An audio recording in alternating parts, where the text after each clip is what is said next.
Welcome. We're grateful you've joined us this evening to learn more about this vitally significant issue, the future of coastal flood risk management in New York City. Being presented by the Sierra Club New York City Group Sustainability Series and the Sierra Club Atlantic Chapter Estuary Committee. My name is Catherine Skopik, Chair of the Sustainability Series and Educational Forum. We are happy to have you with us this evening. We'll have the opportunity for both listening and asking questions. We are grateful, especially this evening, to Alan Gerson, Chair of the Urban Sustainability Committee, and Caitlin Ferrante, who is our Sierra Club Atlantic Chapter Conservation Program Manager. And now I would like to introduce to you our moderator, who will introduce the speakers for the evening, and that is Karl Palmquist, Sierra Club member, scientist who was nearing the completion of his PhD and who was delegate to the Sierra Club Atlantic Chapter newly and has served as vice chair of the Sierra Club New York City Group and is now the newly elected chair of the Sierra Club New York City Group. Congratulations, Karl, and welcome as our moderator. Thanks so much, Catherine. I really appreciate that. That's very kind of you and a very nice introduction. And I hope I do as good a job in introducing our really wonderful speakers tonight. So in September 2022, the U.S. Army Corps of Engineers, the federal group that handles large flood risk management and other projects across the country, put out a new report on flood control measures in and around New York City. This report lays out a proposed plan to protect the people, environment, and infrastructure of the region from future storms, created as part of the New York, New Jersey Harbor and Tributaries Coastal Storm Risk Management Feasibility Study. The plan is critically important to the region, but is as of yet tentative. As such, there is still time to shape the final version and advocate for communities and the environment in the plan.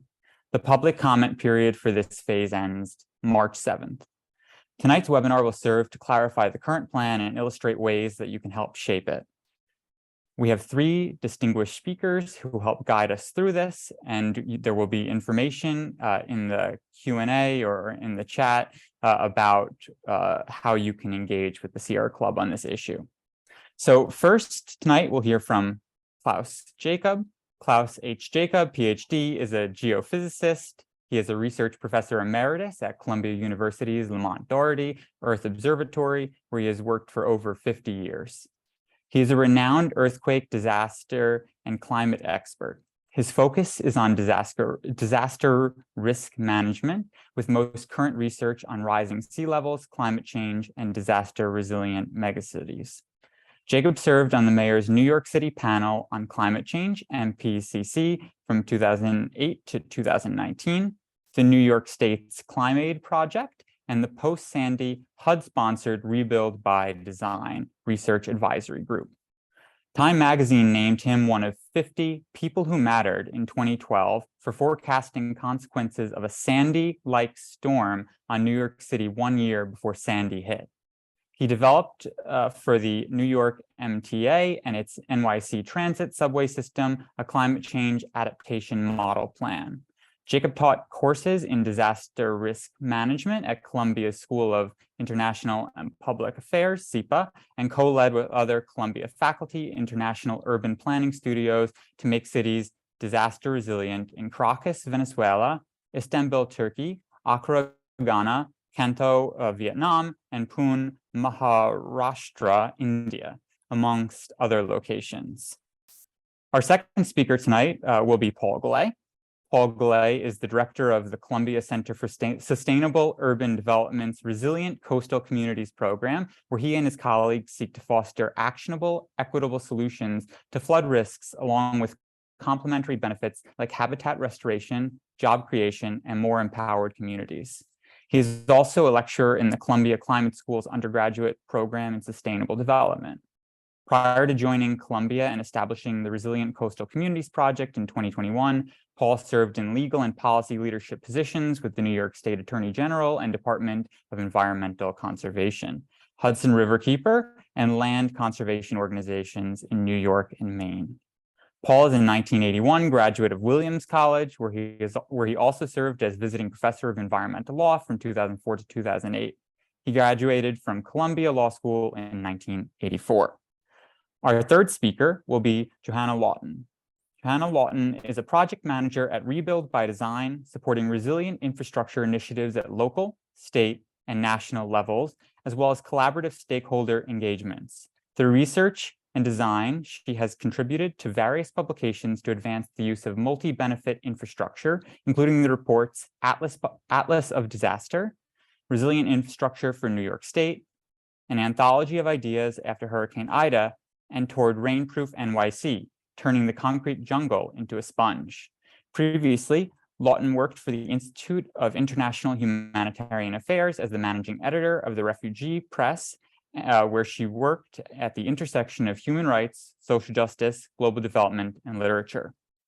LAWTON is also a founding member of Resilience PAC, a member-driven political action committee dedicated to ensuring NYC adapts to climate change equitably by helping climate-forward candidates get elected to local offices, and serves as a public member of Manhattan's Community Board too. So those were the introductions of our wonderful speakers. Quite long, quite impressive. I think we're going to learn a lot tonight, and I'm really excited that they're here and really appreciative that they joined us. So thank you, and now I'll pass it over to Klaus.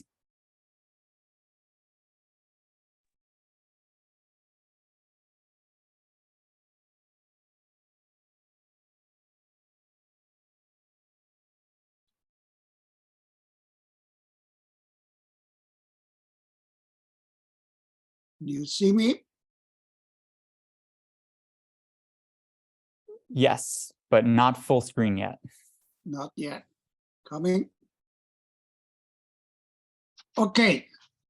I want to address some of the basic climate science, but then I will have a few comments on the US Army Corps of Engineers HATS alternatives 2, which is not the tentative selected plan, versus 3B, which is the tentative selected plan. My topics are that I want to quickly introduce that climate change adaptation is pretty much a form of risk management. If that's the case, then we better know what is risk. And risk is the product of 3 factors, namely hazards, flood hazard, for instance, times the assets, building infrastructure, and so on, times the vulnerability of the assets given the hazard. And that allows us then to look into how to manage risk once we know what risk is. One concept I want to introduce is we want to manage risk such we attain sustainable resilience, not just short-term resilience. And that is a major challenge, but in the context of the 3B solution proposed. Then the New York City metro region, including the Hudson Valley, is at risk from storm times already, but they will be highly amplified, let's say by the year 2100, by factors anywhere from 10 to 70, and the details depend on the sea level rise that will manifest itself. The third point I want to make is the assets at risk just in New York City, if they remain unprotected, will almost double by about 2100 by the combination of storm tides and sea level rise. And then I will get to the comments on the alternatives 2 versus 3B and have some summary and conclusions. What is risk? I said already, it's the product of the three factors: hazard times exposure times vulnerability, or graphically, where those three elements overlap. Once we know what risk is, now we can manage it. And here we have different tools. One is land use, zoning, and planning, namely where we put what kind of assets with respect to the, let's say, flood zones, the hazard zones, namely the flood zones, on maps now, as provided by FEMA, but also looking forward with sea level rise. Then, when we look at the details of the structures that are in the flood zones, that's can be regulated by codes, design criteria, and engineering. And so these red factors are our tools with which we can actually manage that risk. Let's start with a hazard. We have in New York City the luxury of an agency called NPCC, the New York City Panel on Climate Change, which was created by then Mayor Bloomberg in the year 2008. And NPCC is targeted to come up every 4 years with an updated forecast of what it sees will happen in future climate. And one of those is the sea level rise here in inches, but I also listed here some feet. And there's the 2015 version, which I will discuss in a moment.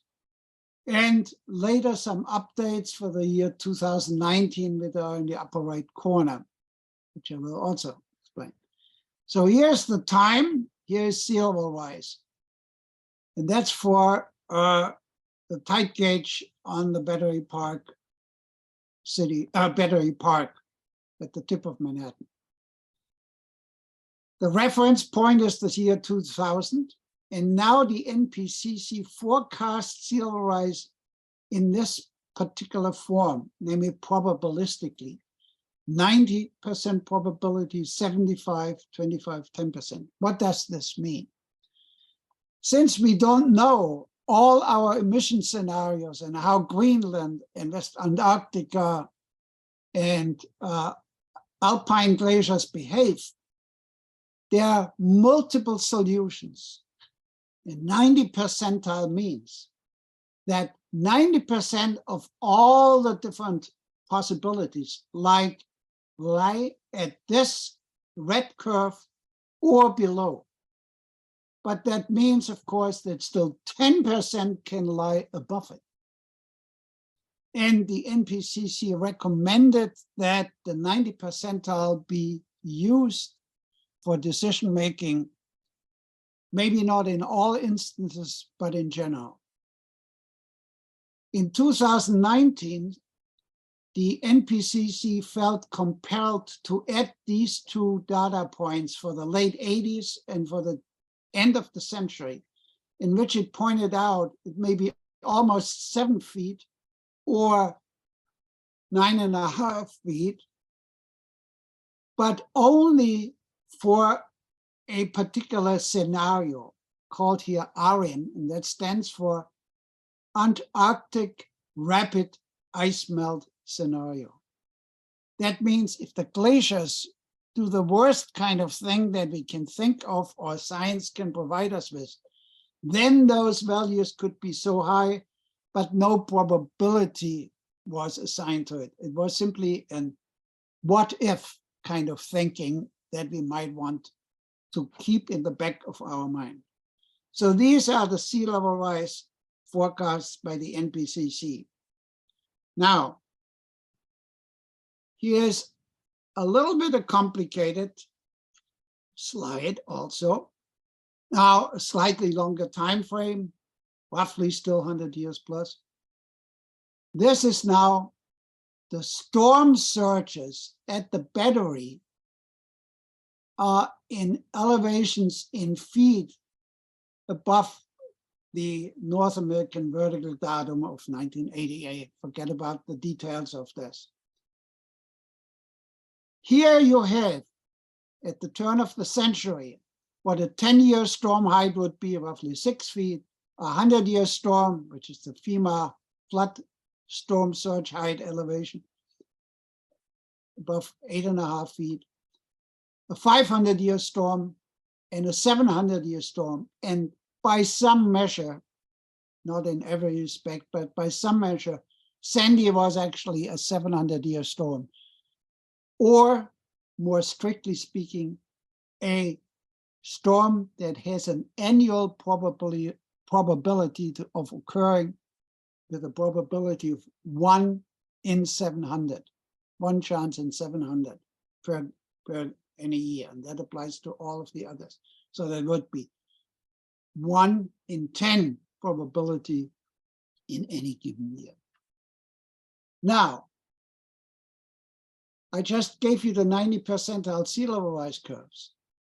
These storm surge heights, when sea level rise occurs, will be now uplifted, because as sea level rises, all these storm surge heights will be, of course, on top of whatever the sea level is. Now let's go at the time of Sandy in 2012 to a subway entrance, which was flooded by Sandy, just barely flooded, and stay with that same subway entrance. We go in and out over the decades into the future. And then we come to the year roughly 2090 or so. Oops, why is it not moving? Here it is.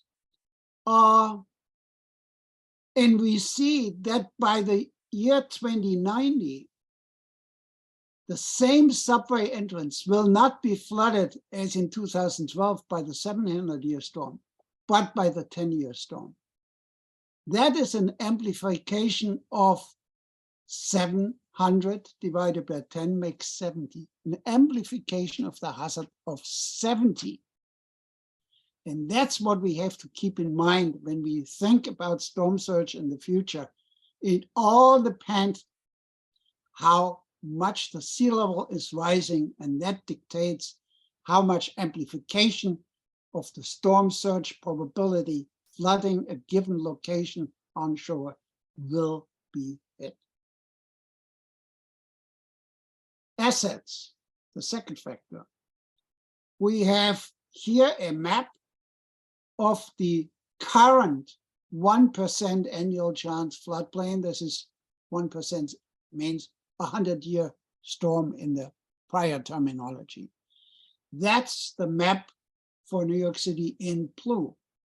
But in 2050, that annual chance floodplain with sea level rise superimposed looks like the blue and the red combined. So you see, as sea level rises, how the flood zone moves inland and increases largely the area. Now, when we look what happens here in terms of population, the current population living in New York City alone in the flood zone are about 430,000 people. But by the 2050s, oops, that was not intended. Oh, sorry, folks. Not sure why it's giving me difficulties. Okay, here we are.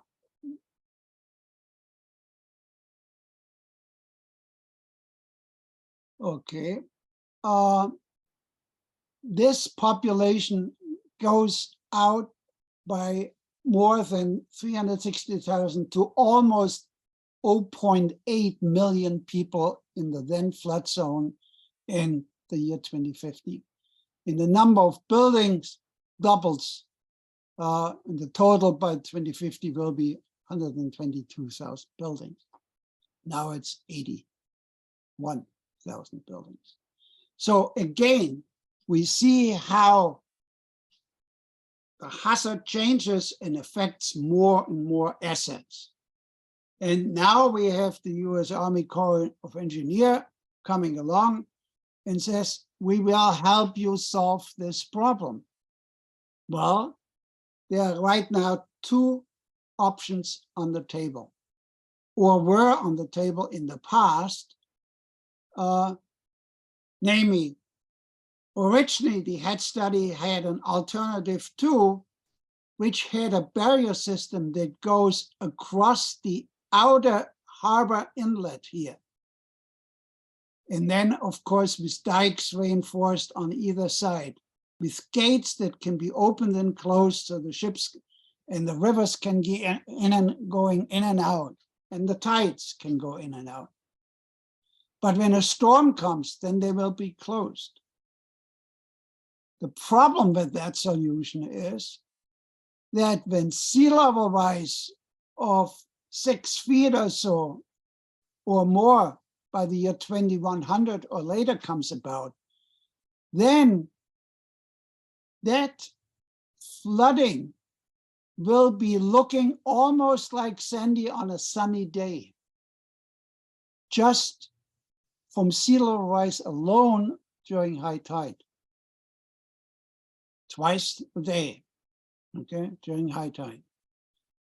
So there might be the temptation to close the barriers all the time, so to keep the ocean out so it doesn't flood inside. The problem is we have a Hudson River here and a Raritan River here. They want to go out to the ocean, and when we close the barriers all the time, the water can't get out, so we get flooded from behind. Now those barriers, if they are kept open and only closed during storms, still can keep out the storms, but they can't keep out the flooding from sea level rise, which by 2100 looks on a sunny day almost like Sandy flooding.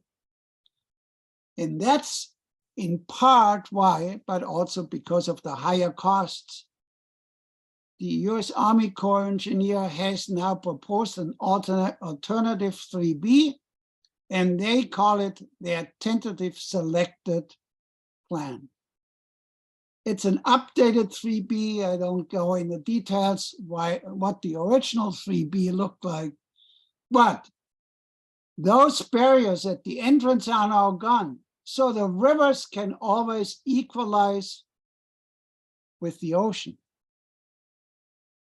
And what has been proposed is that now only the coastal areas get protection at those black areas, at the entrance of the Newtown Creek, at the Gowanus Canal, the Kill von Kull, the Arthur Kill, and a few other places that have seawalls and the likes that you see here, like in Hoboken. And then there are some red minor improvements that will be done. This one, because when you have this coast here locked solidly, you actually pile up a little bit more water here in the Coney Island, Rockaway areas. That is, Coney Island is here. In the Rockaways, and so there may need some shore improvements to keep the water out during high tides. So that's the plan that we are supposed to comment on, but it has no protections in any of the other portions that I showed you earlier that are in the flood zone. And it has no protection whatsoever upstream in the Hudson Valley, all the way to Troy, to the federal dam. There are many communities, Yonkers, Tarrytown, Piermont, you name it, okay?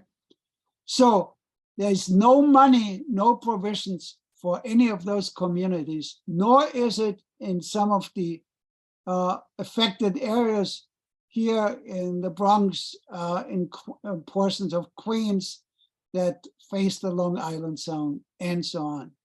So it's a highly reduced plan. Of course, it's also cheaper, but it leaves out many communities that might want to have protection.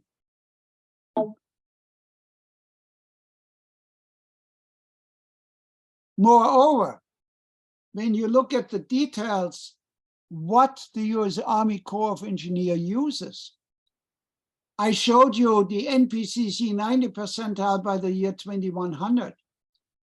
The US Army Corps of Engineers has 3 sea level rise forecasts, which are the white line, the high, the medium, and the low.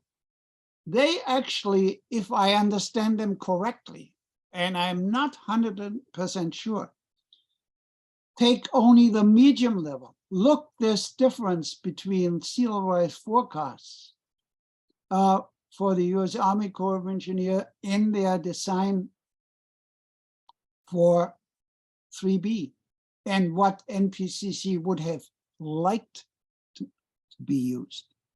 Okay, so this is another issue that we have to be aware of. I take one particular example, which is the Gowanus Canal a storm barrier. And I want to point out that the crest is here at an elevation 16. Sure, that's more than here 16. That's more than the 11 foot of Sandy, but that is, you know, we have to take into account sea level rise and so on. So I find that some of those proposed elevations for the structures are okay for the, you know, more or less regular good storms, hurricanes, but the time horizon is such that after 30, 50 years, they may have to be retrofitted and raised, changed. And what if a real big storm occurs earlier and overtops it, then we have to get rid of the water behind the barriers. And the question is, how can that be done? Otherwise, it just collects there behind the barriers, okay? When the plan was recently released, and here is in yellow, all the walls that they want to erect. For instance, here on Christopher Street, on the lower west side, facing the Hudson River Park, that's what they seem to propose. And immediately, if you go to the website of this organization here called Tribeca Citizen, you hear, of course, the outrage of the neighbors in that area and say, what? We will be cut off in our vistas from the whole river? Yeah, that's the trade-off. That's what sea level rise and climate change poses to us as alternatives. And even if you replace those walls with nice graded greeneries and so on, it still obstructs the viewpoint. And it's amazing how many negative comments were raised by folks when they saw that. Oops, I think I have to come to a conclusion. That's how it looks during a storm. They insert in those openings panels. I think I jumped to my, no, I want to bring definitely this one in here. Protection is what we just talked about at water's edge in one form or another. Accommodation means you might raise some of houses or you create floating structures that, of course, have no time horizon. Even raising the house, after a while, the water will still get to you. But what I want to point out is in red here, strategic relocation to higher topography. And we have lots of high topography in New York, but we are not yet using it for our adaptation measures. And I suggest that is a fallacy of all the proposals of the US Army Corps of Engineers, but also of the city. And there's no political will to address retreat from the waterfront and relocation to higher topography. That is a real problem that we sooner or later will have to deal with. I will jump to my last slide in summarizing here. So the Hudson Valley and New York City are already vulnerable under current climate conditions for storm surges. That will be amplified by sea level rise, and therefore we have to globally cut our emissions and to stay way below 2 degrees, so we don't have in the future to adapt so much to ever stronger sea level rise. Protection by the barriers, the alternative 2, which was on the outer harbor, is effective and useful against storms way beyond 2100, but not against sea level rise. And so that is limited roughly to about 2100, maybe a little bit longer, depending on the sea level rise forecast. The alternative 3B, which keeps the rivers open to the ocean, doesn't suffer from that. But of course, we still have to protect the shorelines, and 3B does that only for at most 50 years for 1% or 100-year storms, which is a relatively low risk level rather than for the extremes. Strategic relation, also sometimes called managed retreat to higher ground, is the only sustainable adaptation strategy. And we don't have a comprehensive plan in New York City that really aims at densification at higher elevations, which requires rezoning. It needs financing, and it has to start now. The US Army Corps of Engineers does not address that issue. The city is way behind in addressing it. So I think that's an issue which I would call an intergenerational injustice, because we are essentially leaving the severe solutions to future generations. Thank you. Okay, thank you so much, Klaus. That was fantastic. And just a reminder to everyone to put their questions in the Q&A, and next we will have Paul speaking. So. And I will share my screen, and if one of the hosts can say, yep, we can see that, when you can see it, that would be wonderful.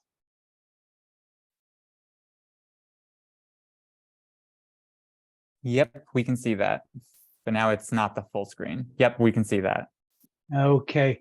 So first of all, it's always nice to know that the presentation can be shared afterwards. There are a couple of links you may want to have from it. And I know that Karl and Catherine will make it available after the talk. And I'm honored to go following Klaus. Klaus is a member of my advisory group at the Resilient Coastal Communities Project, which is mainly a partnership between the New York City Environmental Justice Alliance and the Columbia Climate School.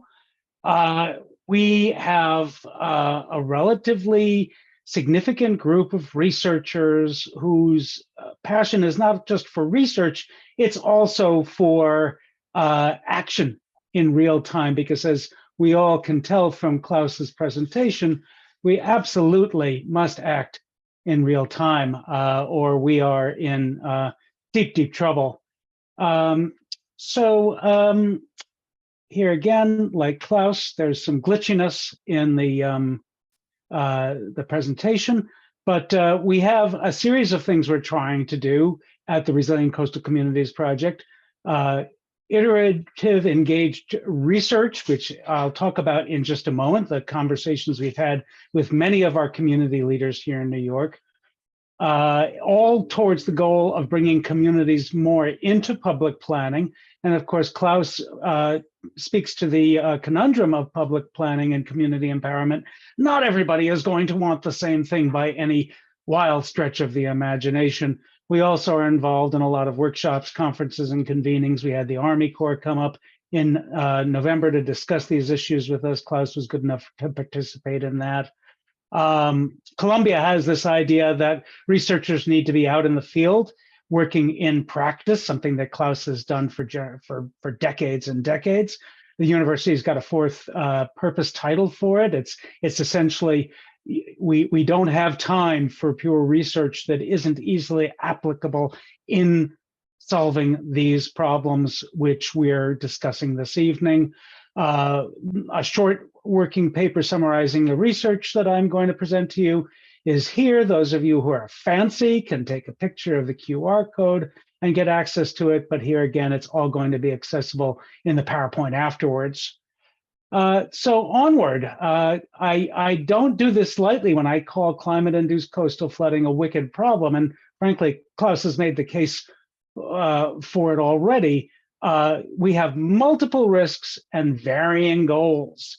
We have at least 3 distinct problems: storm surge, stationary downpours, and sea level rise. And this is derived from NPCC, but KLAUS has taken this out over to another 5 decades.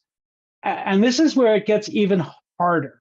You have to design to solve, or at least mitigate, 3 distinct risks. And you have to consider that there are several goals that folks have that can cut against one another in whatever intervention you seek to put into place. Preserving access to the waterfronts is going to probably work at odds with safeguarding public health and safety if building those walls is the only way that you can protect people in their communities. Now, of course, every solution can be engineered in different ways. Those walls that they show in some areas, there would be enough room to turn them into promenades where they're landscaped. They become open space. They don't become uncovered, exposed concrete. But this is truly a wicked problem. It's coming to a city that was not designed to deal with the factors that we are looking at and that are going to be worsening in the future. And as a consequence, we don't have to be just good, we have to be lucky. And we're going to be, as KLAUS has already alluded to, facing an enormous increase in the number of people affected by floods. So there are those who say inclusivity works against resilience. It works against efforts to work at speed. My observations from working in government, working in nonprofit, is that the lack of inclusivity is the best way to assure stalemate. It's the best way to assure that we won't act effectively or quickly because of the different interests that are afoot in New York City and the environment around the city, who are very familiar with ways to influence process, whether they're given a seat at the table or not. So what we did is we conducted research with 10 environmental and climate justice organizations. They're at the bottom of the screen now. And the interviews that we did in the spring to ask them for their input into what an effective climate resiliency planning process would look like and what resources they would need to participate in such a process, we then followed up. We followed up after the initial interviews in May of last year before we did the working paper. We just had everybody come back in January because we're working on a full-length journal article. We had a program, as you can see from the photograph here, and the goal is to have an open dialogue, to develop the level of accountability that government officials will have for community interests, and then provide some form of empowerment that actually facilitates results. It's a difficult trifecta to hit, but it is where I am placing my particular personal and professional bets. So here are our findings from all of that research. none of these is going to be groundbreaking to you, but they're all important. South Bronx Unite is looking for parks. They have knowledge as to where they should go and how they can be done in a manner that's consistent with coastal resilience concerns. They have sophisticated plans. There are a number of plans that I'm going to show you on a map in just a moment that are available at the Regional Plan Association. They are frustrated in that they have not been put into the mix in planning in a sufficiently meaningful way, yet they still want to collaborate, because what real option do they have but to try to push for a truly inclusive plan, because they live there. They are the frontline communities, literally and figuratively. They feel they have little access to agency leaders and have some mistrust because of it. But again, this is their community. They need to do the best they can. They have no choice but to stay in the mix. And of course, there are those who say that resiliency is a term that we use mostly if we're upland. Communities on the front lines have had to be resilient for decades because there are intersectional challenges that they have faced beyond just the risk of flooding. And they have all of these plans that are referred to at this New York City Climate Resilience Plan mapper. Again, this is all hyperlinked in the presentation in case you want to view it. And the agencies have got to take advantage of what the communities are saying they are looking for. Communities don't get to say, do this without some vetting, without matching their expertise about what's needed with the agency's expertise, with the issues of associated infrastructure. There is no magic solution. And for reasons that have already, I hope, been made clear, this is going to be a process of collaborative resolution of different stakeholder interests. And the better we do at collaborating, the better we do at understanding one another's interests, perhaps the better we'll get to the knee of the curve where those interests collaboratively and collectively are maximized to the greatest degree possible. More findings, again, not shocking. This is from UPROS. They understand how to communicate with their communities to make sure that people are using best practices to keep toxics out of harm's way when there are floods, how the flood risks compound other intersectional risks, how flooding intersects with issues associated with storm runoff, pollutants, the wastewater treatment system, and how the historic considerations of structural racism and inequality, redlining, et cetera, live on in their areas. And this knowledge, this local knowledge, this expertise, I would say is as essential to an effective plan for managing these risks as the engineering and modeling expertise that the Army Corps of Engineers has or any other agencies or that we have in the academic community. Yet funding engagement remains fully siloed, not based in community priorities. The Army Corps has said, I'm very happy that Colonel Matthew Lazzato, the commander of the New York, New Jersey district, has said that he considers it his responsibility to facilitate dialogue, accountability, and empowerment. But he cannot get money into the hands of these communities, he says, because of the way his structures are effectuated. But more about that in a moment, because there's a silver lining to that cloud as well. So recommendations, community empowerment hats, and I'm going to do my darndest not to steal any more of Johanna's thunder than absolutely necessary.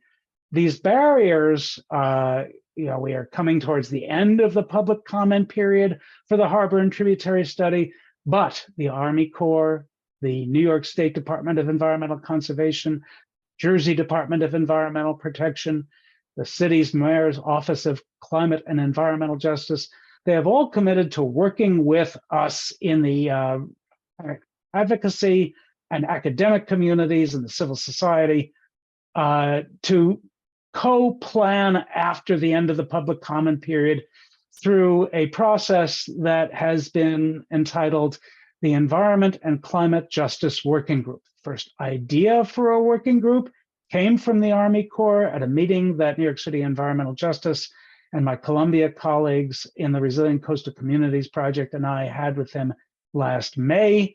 As recently as a week or two ago, it was confirmed that the states The city and the Army Corps are working together to design that working group.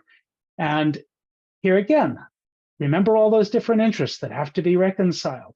Some folks are going to get very frustrated unless they understand why a result is aiming in the direction it's aiming. Why in a particular case, perhaps public safety is getting top billing. Why in other cases, perhaps access or habitat restoration are getting top consideration. And this dialogue, this accountability is what really will foundation the reduction in the amount of conflict that we're going to have to experience so that we can actually advance some of these plans. If the Army Corps and the EPA and the DEC and all these other agencies cannot dedicate financial support to these community organizations, they are not going to be able to participate effectively. Fortunately, the EPA announced quite recently that they're dedicating the first $100 million in funding for community empowerment under the Inflation Reduction Act, and a series of requests for proposals that closes in April. And the ultimate goal will be to dedicate $2 billion to this community empowerment nationwide. There's a bond act that has been passed in the state of New York, which is a $4 billion bond act. There are folks reaching out to community organizations in all of the boroughs and the surrounding areas saying, listen, you've got to be seeking some of this funding so you can develop this capacity. So again, without this funding, they're not going to be able to participate as their most effective selves, and we're not going to get the benefit of their expertise. Now, having worked in agencies, I can tell you that it's not like the agencies have all the people they need to do this collaborative work either. The Army Corps is now responsible under the Water Resources Development Act of 2022 for managing not just storm surge, sea level rise, and stationary storm systems, but river surges and groundwater increases. They're going to need more staff to do this work effectively. The EPA is tripling its staff for capacity building nationwide. Thank goodness, by tripling their staff, they're probably making it, at least half of what it needs to be. So we've got to invest. This is neither inexpensive nor simple to do. It's extraordinarily expensive and extraordinarily difficult to do. And we have to reform the public comment process to facilitate iterative dialogue and foster co-planning, not the old model, which is there's a public comment period. You tell us what you want. We say, oh, we've already designed the plan. Can we really do any of that? And then they explain why they can't. And I genuinely consider the efforts of the Army Corps through the working group, through this three-part mission that they're espousing of dialogue, accountability, and empowerment as signaling a willingness to do this with us. Okay, home stretch. We need to take a holistic approach. Everybody has been talking for several years now about intersectionality, about structural racism, about recovery from past harms. And of course, if we are not using flood risk resolution to address broader infrastructure issues, address issues associated with other concerns within communities, take advantage of the Justice 40 program, which is saying we want to create new jobs in communities, the New York Climate Leadership Community Protection Act. You know, we can do, we can make communities more energy efficient. We can make housing more healthy. We can make schools more successful. And so this really is an opportunity to do more than one good thing at a time. So as hard as this is, and as important as it is, it's even more important because it's an opportunity to undo unfair burdens and disadvantages. So what does success look like? This is a message that has now been taken up by the Army Corps, that some of the structures that they've proposed, that alternative 2 that KLAUS talked about, that would have taken 32 years to build, according to the screens the Army Corps has up on their website. We can do some of these things much, much more quickly. By the way, the alternative 3B that they say that they want to do, that they say would take 14 years to construct. We can prevent further development in sensitive areas or move out of unsafe areas. Waterfront barriers, very controversial. Where are they needed? They cannot be put forward until we are sure they are needed and that they will work. The possibility that the big cross river barriers in alternative 2 that KLAUS spoke to would not work is one of the reasons why they were disfavored. They are also cost ineffective, and they were unprecedentedly large. There could have been as much as 7 miles of barriers built in waters as deep as, I think, 80 feet, which had never been tried before. And of course, as KLAUS said, you can also try to elevate or flood-proof existing structures in place. There are a number of conditions necessary for these sorts of successes that I've been saying, please let us have them. We need them. Is there a strong legal framework requiring collaboration? Well, we're starting to get that from the laws that have been passed in the recent years in New York and New Jersey and nationwide. Is there agency cooperation? I think we're starting to get that too. I think they're going to be put through changes such as they probably have never experienced. Is there funding for effective community participation? It's starting to come. Have agreed upon goals been established? Not yet. I don't want to be Pollyanna here. This is why we talk about effective collaboration and effective communication, and is sufficient time being made available to plan collaboratively. This too is a conundrum. We need these plans 10 years ago. KLAUS would probably tell us 20, 25 years ago.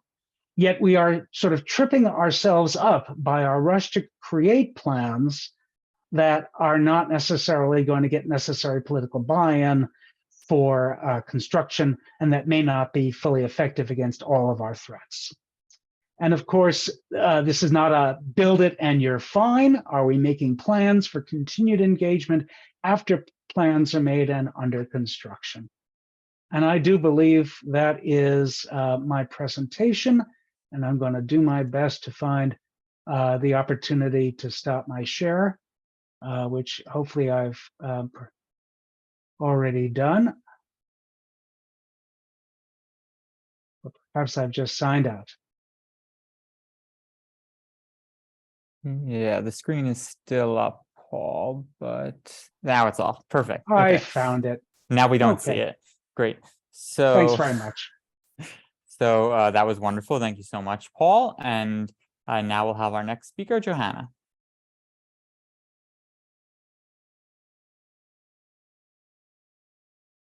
Oh, you're on mute, Johanna. Oh, yep, there we go. Thank you. Perfect. Thanks, Karl. And thank you, Paul and KLAUS.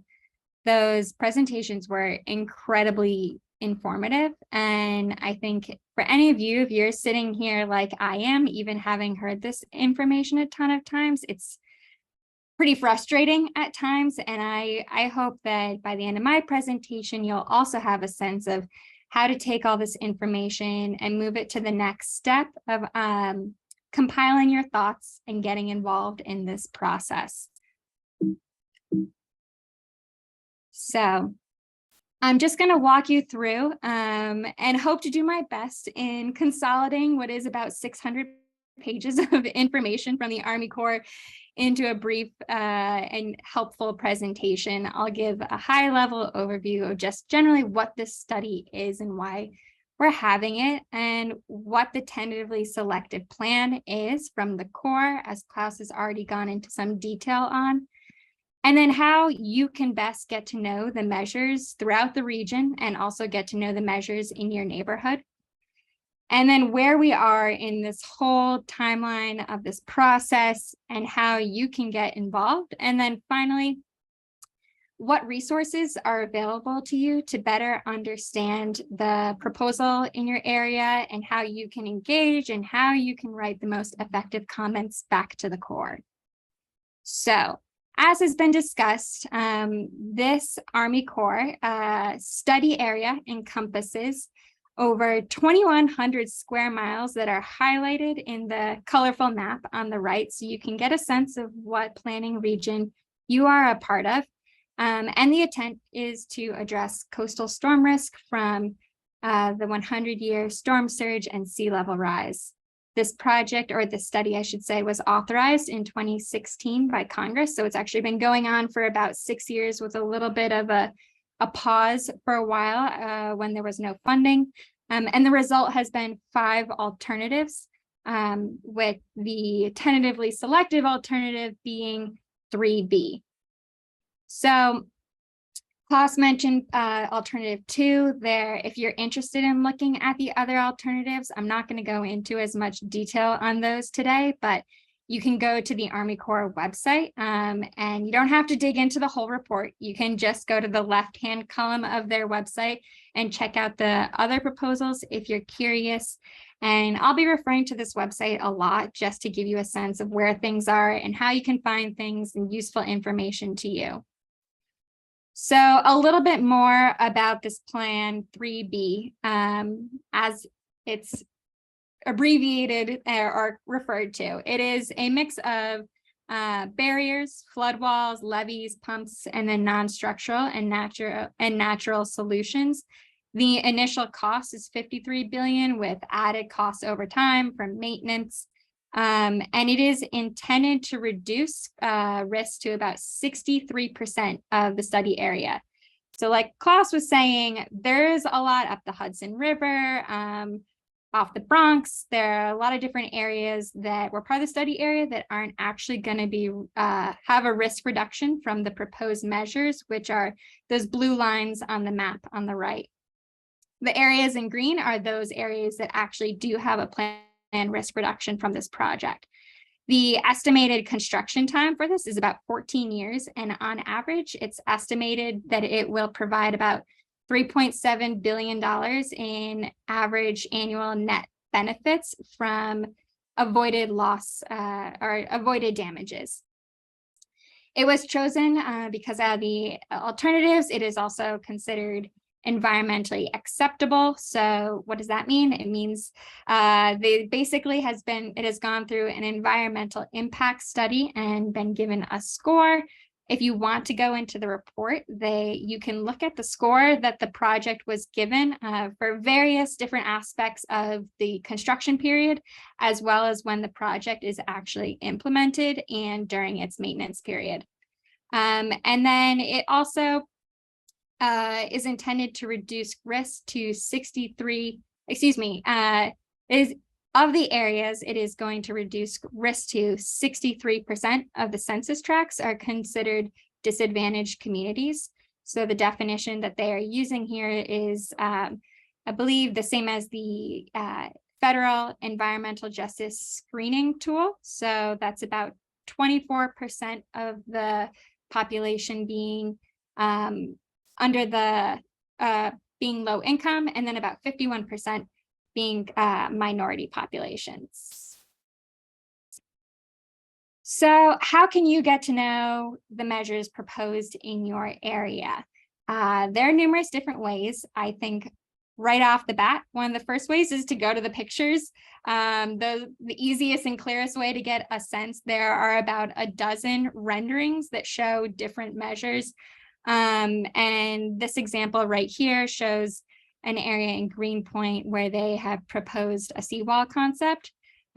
For these renderings that you can find on the website, they also show you where it is in the region, the direction you're facing, and then they show you exactly what it is intended to look like. So again, this is on their website. If you scroll all the way over to the right and then all the way down to public meeting documents, you'll start to see a list of a couple locations. You can click on those and they may have one that's proposed for your area.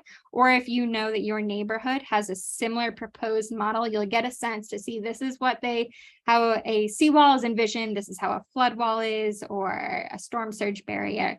So you can start to see that. And like Paul mentioned, I know I'm going to be mentioning a lot of different links, so don't worry about writing things down as I go. I will make sure that all these slides are available as well at the end of this.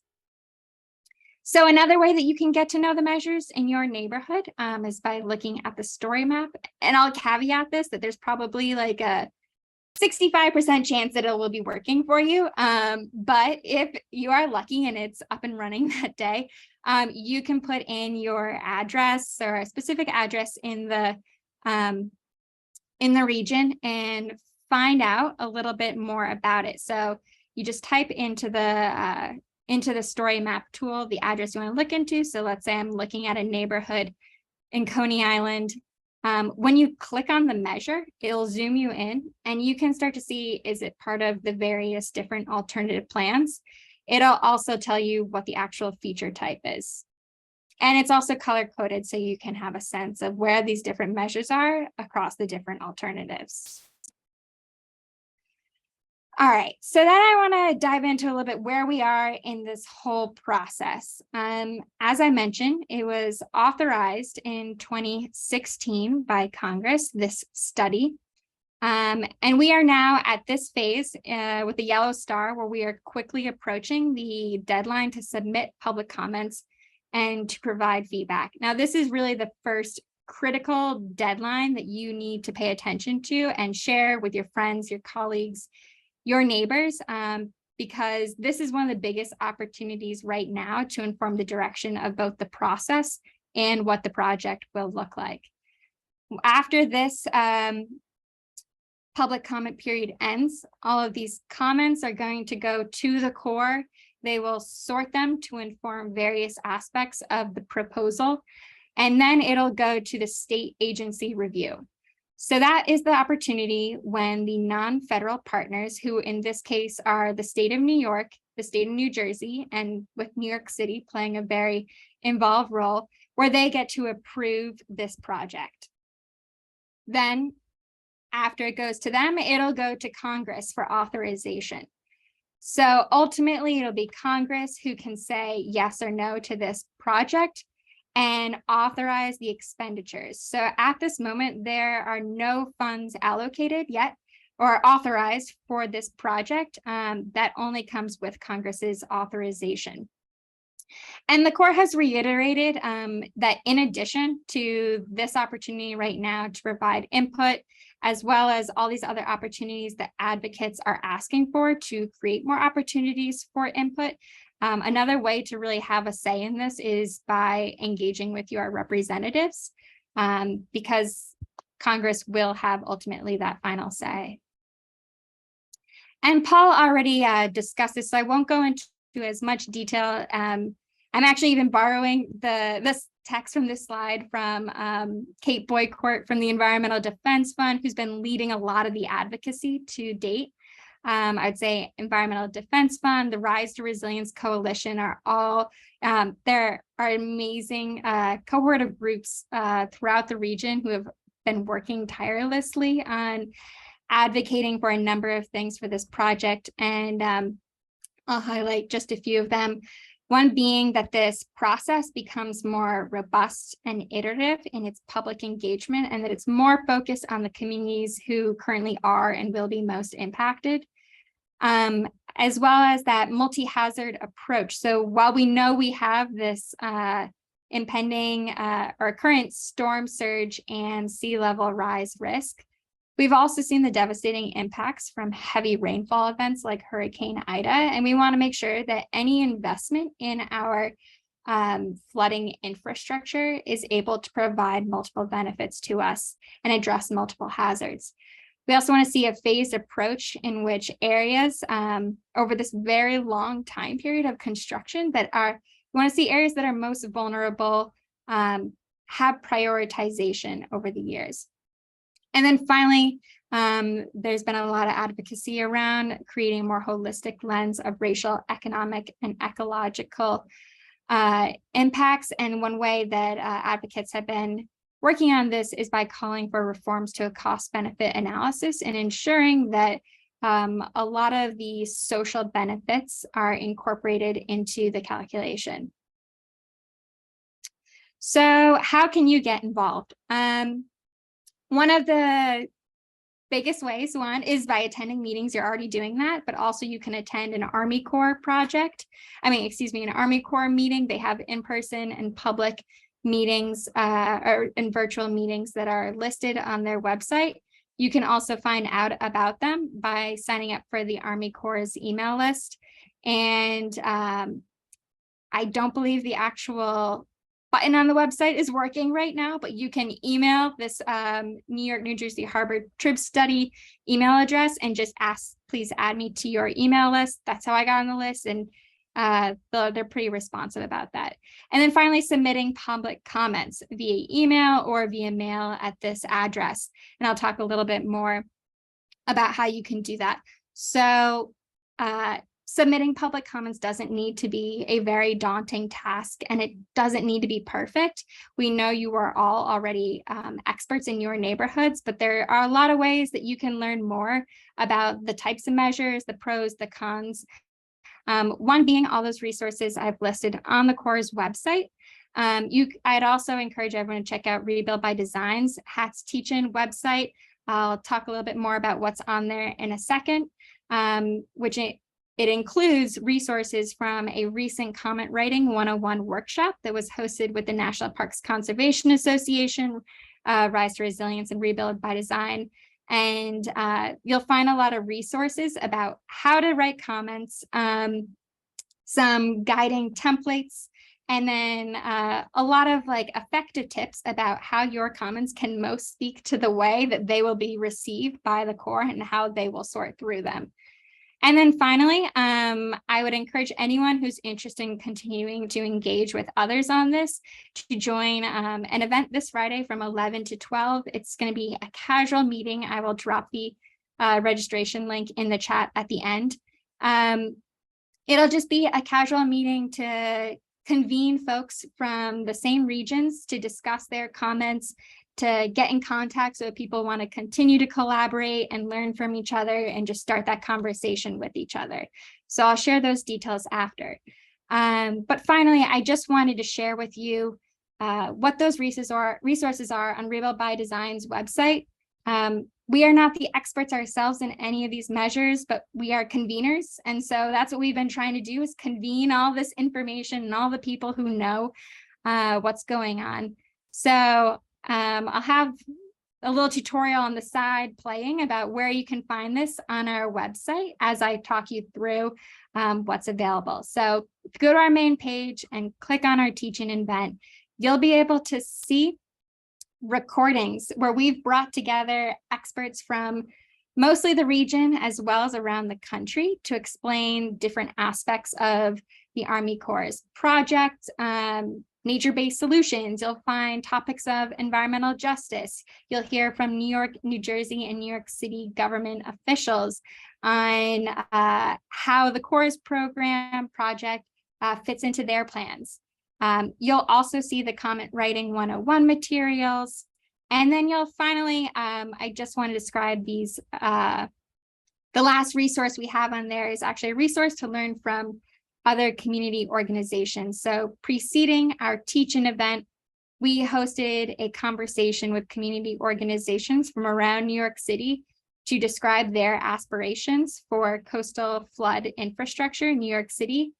And that led us to basically the topics we wanted to discuss at the teach-in. And I would encourage everyone to check it out. I think there's a lot of really good direction for where we should go as a region with our flood infrastructure. So I'll leave it there. I'll put my email up here in case anyone has any follow-up questions. And like I said, I'll put the slide, which will have a lot of links, and I can share it with Karl to share with everyone after this. And yeah, thank you. Absolutely. Thanks so much, Johanna. And yes, we will post the video, the recording, as well as any resources that the panelists give us on the New York City Sierra Club website as soon as we can after the presentation. We'll try to be quick with it, so please check back there. And we will get into some questions now. So I'll start off. There's been a lot of questions and a lot of chat as well, both in the chat and in the Q&A. So the first question from Judith Weiss happened during KLAUS's presentation, so I'm guessing it's for KLAUS, but if any of the other panelists would like to jump in, please feel free to do so. So Judy's question is, would it be possible, if not more expensive, to have gates that are totally submerged during the 99.999% of the time that they are not needed? In Venice, that's the way it works. The Army Corps of Engineers plan would have substantial blockage of the tidal water, even when the gates are open. This interferes with tidal flow and alters the salinity distribution in estuaries and ecology of the systems. Well, if I'm supposed to answer, I can say that there are some real questions about the lifetime of those Venice designs. That's why the US Army Corps of Engineers, if it would have gone for anything like barriers and gates, and they have small versions on the Newtown Creek, Jamaica Bay, Gowanus Canal, they are more of the Dutch type, which are not the Venice type. And I think for engineering-wise, sound reasons. That's my opinion. I'm not an engineer myself. And yes, there's a reduction of tidal flow, but I listened to a Woods Hole oceanographic expert talk that modeled that some time ago. The reduction in the tidal flow was not really very strong. What was strong was the erosion from increased current velocities near the gates, because the water flow is concentrated at the gates, not at the dikes that are permanently closing the stream flow. And so that causes erosion of the ocean floor and no resedimentation. So that's then a lifetime issue, how long that can be tolerated without major interventions. So I'm not sure that Judy Weiss's concerns are really totally on the mark, but I'm not exactly the expert to answer them convincingly. Sure. Okay, thanks. Okay, so the next question is from Jason. So how do you know if a place is within the more realistic 100-year floodplain? Are those new flood maps available somewhere? I heard FEMA has not updated the maps in a while, which is probably a reason there is less urgency with this issue. So I think anyone can answer that. Well, if nobody else does, that's not true. FEMA has updated the National Flood Insurance Program maps in IFP, but they were challenged by the city. And so now we have a bifurcated situation where for the current insurance issues, the old maps apply, while for all new construction and ongoing construction, the temporary preliminary maps, advisory maps of FEMA apply, which the city challenged and was found correct in its challenge. Maybe they were too severe for current sea level. Now, that does say nothing about future sea level. That is an entirely different issue. We are just talking about flood maps as they apply now. The old one from '83 apply for insurance rates. So people not being charged at what they would have to be charged for if the new maps would have been applied. But all construction that's going on right now, the city agreed that they will use those temporary recommended maps until the final maps in a few years will come out that correct those mistakes that were made for the advisory maps. Okay. And Great. they're all available. If you go to the DEP side or the New York Emergency Management side or to FEMA, they're all available, those maps. Great, thank you. Okay, so the next question looks like it's from Catherine. So Catherine's question is, can we expect there will be more 100-year storms only every 100 years? Is this realistic? And then there was a second question that Catherine wrote, which is, what resiliency flood prevention plans of the Netherlands, London, and others have done successfully that may be of relevancy to us, although our situation is different from them all? And this is a question I'll just add that I've sort of heard before in other Sierra Club meetings that we've been on, where people wonder, does the Army Corps of Engineer or advocacy groups, if the Corps is not doing it, sort of seek inspiration, if you will, from what other municipalities around the world who might be facing similar situations, what they're doing? And I think anyone can feel free. I'm to happy chime in. to defer again to Klaus. I have some thoughts about the latter issue of looking to other countries, but again, I think Klaus has the greatest expertise here. Well, the London Thames barriers and the storm surge systems that were built in the Netherlands after the 53 North Sea storm, they were all built without knowing that we will have to deal with sea level rise. So they are structures without any concern for sea level rise.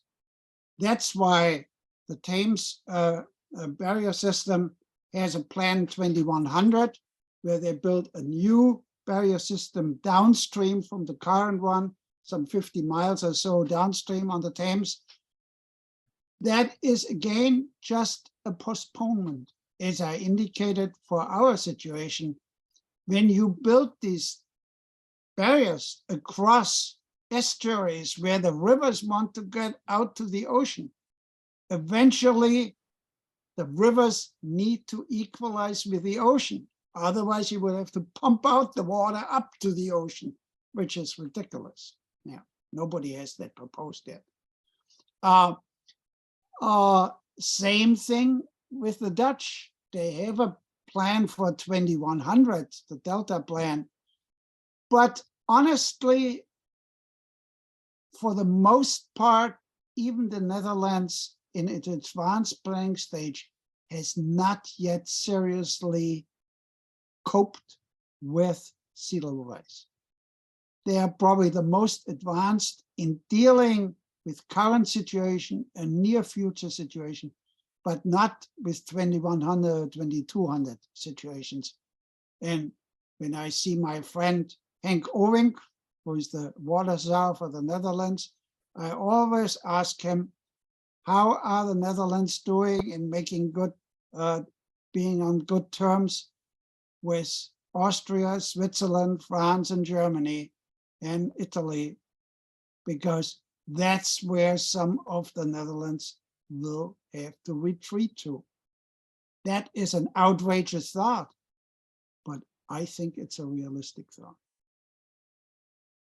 So we could do an entire hour and a half on what many people call managed retreat, what other people are calling managed relocation, strategic retreat.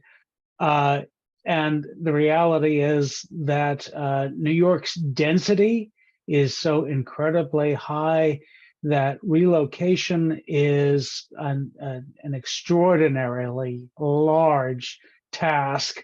And as we see in so many parts of the United States, people are a lot more interested in being protected in place than they are in welcoming large numbers of new people and building large numbers of new homes.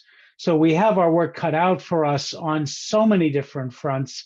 And if you come away from this evening with with greater optimism than you had going in, please get back in touch with me and tell me why, because this is all so hard. And we have to be honest with ourselves about the compromises that are already here and the greater compromises that are coming. But a word about the Netherlands. The Netherlands is famous for living in what I think in Dutch is referred to as a polder, where the water is higher than you are. How do you live someplace when the water is higher than you are? When water wants to find its level, you keep the water out. Well, apparently the Dutch are starting to realize that the feasibility of continuing to keep the water out, to Klaus's point a moment ago, is getting smaller and smaller, and they're trying to come up with newer and better ways to live with the water, which is a nice thing to say, but there again, there's no magic wand that makes all of the tens of thousands or hundreds of thousands of structures in harm's way in the New York metro area safe to live with the water. So we just have to do the best we can to be honest with ourselves about what choices we still have left to us, what they're going to cost, and how best to effectuate the solutions that achieve the greatest good for the greatest number.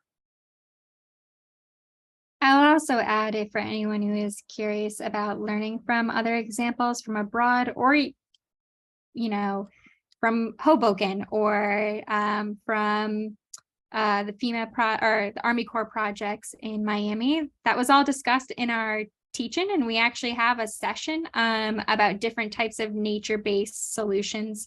There are some examples from elsewhere. So if you want to do a deep dive and have a good 2 hours to spare and look into that a little bit more, you can check that out on our website. Great, thank you. Oh, go ahead, Paul. Can I say one more thing about nature-based solutions? And I know there's questions in the chat and it's already been touched upon so many different ways. One of the questions is, what are the various nature-based solutions? So in an earlier version of the Army Corps' plan, they list 8, and they are freshwater wetlands, submerged aquatic vegetation, vegetated dunes and beaches, oyster reefs, green stormwater management, salt marshes, barrier island restoration, and maritime forests and shrubs.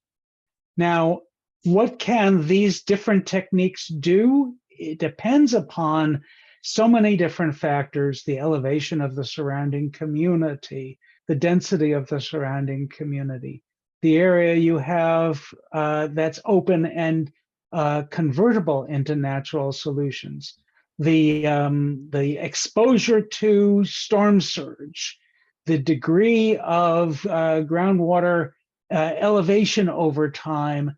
There are 900 miles of shoreline covered by this study. And the only thing that I'll say definitively about nature-based solutions is, if the Army Corps or the states or the city say we need structural solutions that are based on pouring concrete or putting in gates in the water, and they haven't got proof that there aren't adequate nature-based solutions in that particular area to cover all 3 of our storm risks, then they should get plenty of pushback, because it should be that the nature-based solutions come first. That being said, the amount of the 900 miles that can be protected from all 3 storm risks with just nature-based solutions is limited, according to the experts who have studied this and do so fully aware of just how desperately we all want nature to the greatest extent possible. So here again, wicked problem. We have to be honest with ourselves while pushing the agencies to max out on nature-based solutions. Fantastic. Okay. Does anyone else have anything to add on with the nature-based solutions, or should I move on? The nature-based solution that we have so far installed, or is in the process of installing, is in front of Staten Island. These are these oyster reefs as part of the Rebuild by Design competition, but they only reduce wave action, not still water flooding, and therefore not sea level rise effects they will have to be raised in the future if they want to maintain even their wave reduction efforts. They will do that for a couple of decades. But it does not serve anything against still water, meaning slowly rising waters and falling. Only the wave action is being reduced and related runoff. Okay, perfect. Thank you. I'll move on to, since you mentioned Staten Island, we have sort of two somewhat related community-based questions. So I will sort of lump them together, and they're not directed at anyone in particular, so please feel free to jump in if you want to try to answer them. One relates to Staten Island and wetlands in Staten Island. So we have Gabriella Velarde Ward on the call, and she is asking about a recent event in Staten Island near where she lives in an environmental justice community where about 18 acres of freshwater vernal pool wetland were lost in 2021. And now they've just experienced flooding in that area for the first time. And so they're also facing more losses of wetland potentially. And sort of the question is how to stop this. So sort of this community based question of how do we preserve this really important aspects of our resiliency from an infrastructure perspective, if you will. And then sort of the related question is what do the panelists think of various projects that are similar to this that have occurred in Manhattan? So the East River Park Resiliency Project that sort of overrode community efforts that spent a lot of community time sort of formulating a plan. Current efforts at Wagner Park that sort of are being lumped in with that, and also sort of related to what you mentioned earlier, KLAUS, this rezoning that's occurring near Gowanus. So do any of the panelists sort of have thoughts, I guess, generally about the broad category of how to intersect with the way the city is sort of executing various projects that might have particular purposes, but might not be the best for resiliency? Well, I definitely have a comment, and I try to be as short as possible. We have a housing shortage in this city. And so many developers taking advantage of the political climate in which when they come with housing projects, there's a tendency by the city council and the administration not to intervene, either by rezoning in a sense to prevent in at-risk areas to build new structures. So there is the old influence of the developer and real estate industry in the political process that so far dominates, rather than common sense in terms of thinking long-term to provide resilience. We see that in the rezoning of the Gowanus Canal.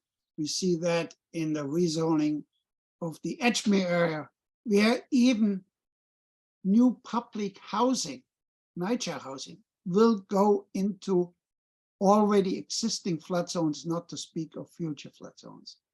It's absolutely amazing. We are doing still the wrong things right now as we speak, not to speak of making it better.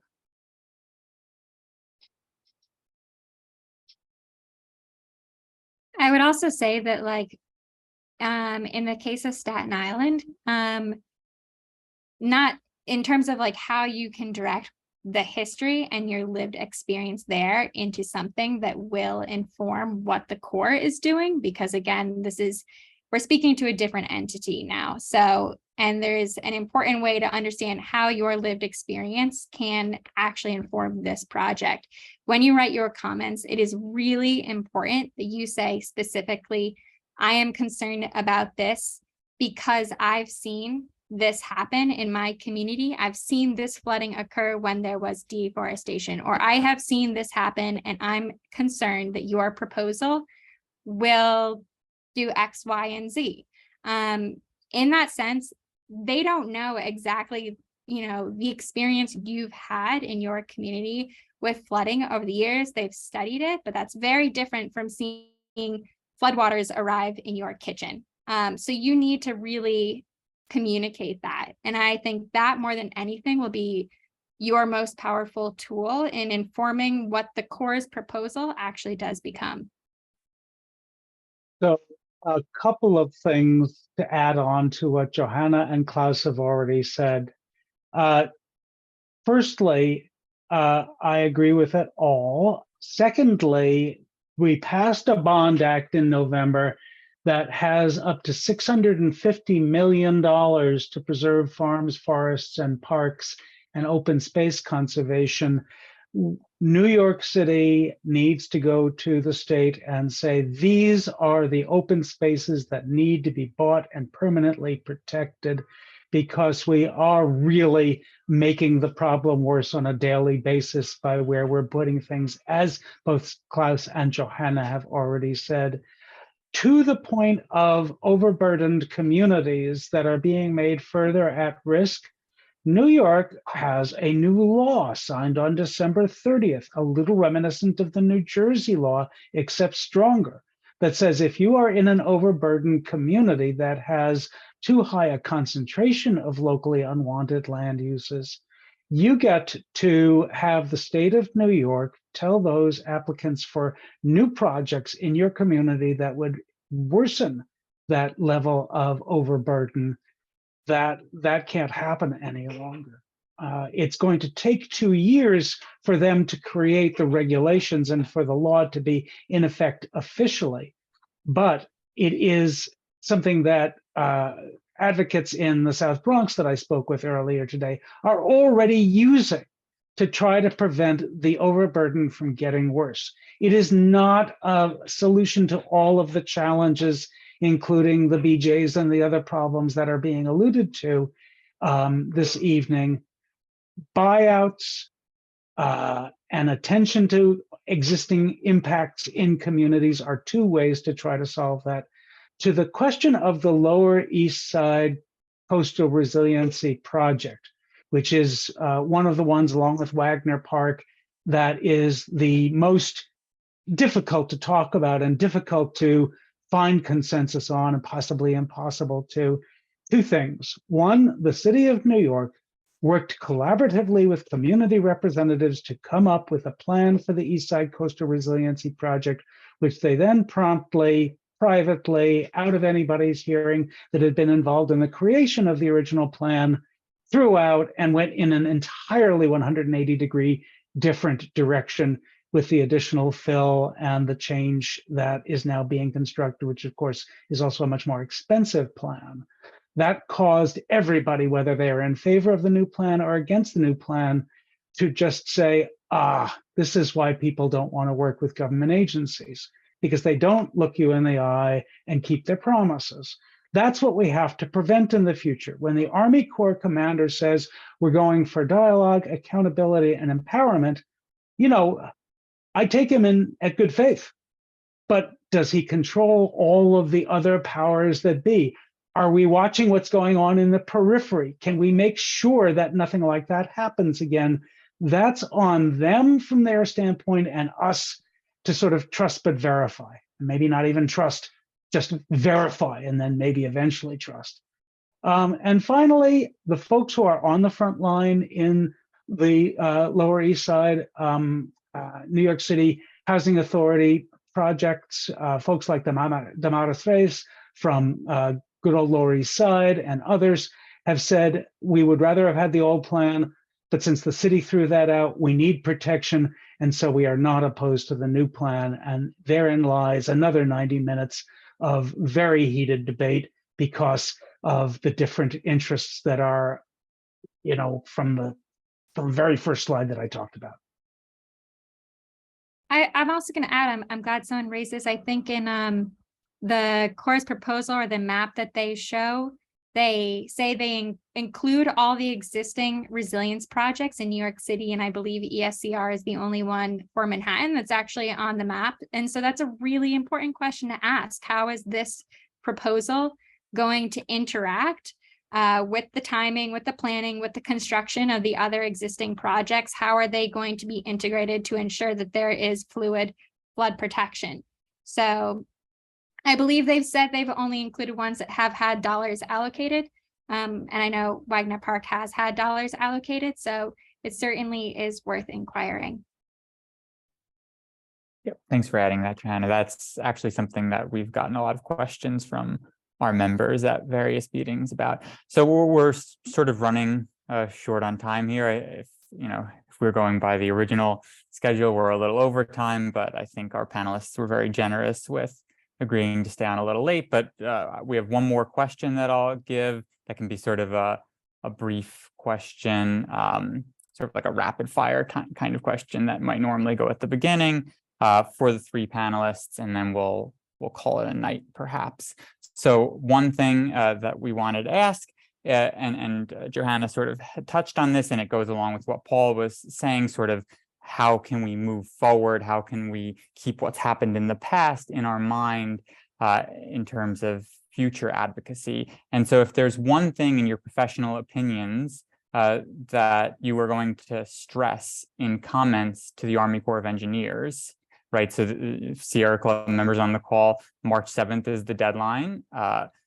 What would you implore others to say? And so what would that sort of one major thing, that one takeaway for people to remember be? Maybe we can start with KLAUS. We'll go in the order of. I would recommend that the U.S. Army Corps of Engineers looks very carefully at all the neighborhoods in the study area and identify those where buyout is a reasonable idea, both economically, socially, and contribute in that fashion to a sustainable adaptation pathway, which right now we only have temporary protection pathways. And I think the U.S. Army Corps of Engineers needs to have non-structural actions like buyouts and strategic relocation as part of its portfolio. Of course, other agencies from the feds to the state to the city and counties need to contribute in this. But I think the U.S. Army Corps of Engineers needs to incorporate those non-structural processes into its portfolio. Do one about decision. I'll cheat. One about decision-making process and one about decision-making goals. Firstly, the Army Corps started this study, the Harbor and Tributary Study, before the Water Resources Development Act of 2020 passed, which directed them to solve for storm surge, sea level rise, and stationary storms. With all due respect to the extraordinarily hardworking people at the Army Corps, it's still a storm surge-based plan, and that is contrary to the law. That's contrary to the Water Resources Development Act of 2020. It was reiterated in the Water Resources Development Act of 2022, which required the Army Corps to study even more different risks. But my one biggest message is you can't solve the problems that New York and the environs around New York are experiencing from sea level rise and stationary storms like Ida and Henri by a plan that was designed for storm surge. It's like saying, I want to sit down on this lovely piano stool, and you need 3 legs under the piano stool for it to be stable. But I got this one really great leg, and so that's okay. That's a perfectly good piano stool. Well, you're not going to be playing a very long piece if you don't have all of our challenges addressed here. That's the substantive point. And the process point is agencies have expertise. The expertise of the agencies is essential. If it's not coupled with the expertise in the community, if it's not coupled with building trust in the community, you're never going to get the sort of quality plans we need. You're never going to get the sort of exhausted consensus, frankly, which is sometimes the best we're going to come up with. So give the communities the stake you promised when you said you'd create dialogue, accountability, and empowerment. I think those were both said very beautifully. And my last comment will be more on the how you say it. Just make sure you say why. Anything that you provide to the core, if you say you like this, you don't like that, those types of comments will be counted as a vote up or a vote down, but they won't get filtered into that same effective pool of comments unless you say why you do or do not like something. So just keep that in mind as you're drafting your thoughts. Okay, perfect. Well, thank you, KLAUS, Paul, and Johanna so much. That was really fantastic, incredibly informative, and I hope that we have a bunch of people on the call here now who want to submit comments, and the Sierra Club will help our members do so. And we've posted some links in the chat. So thank you all again so much.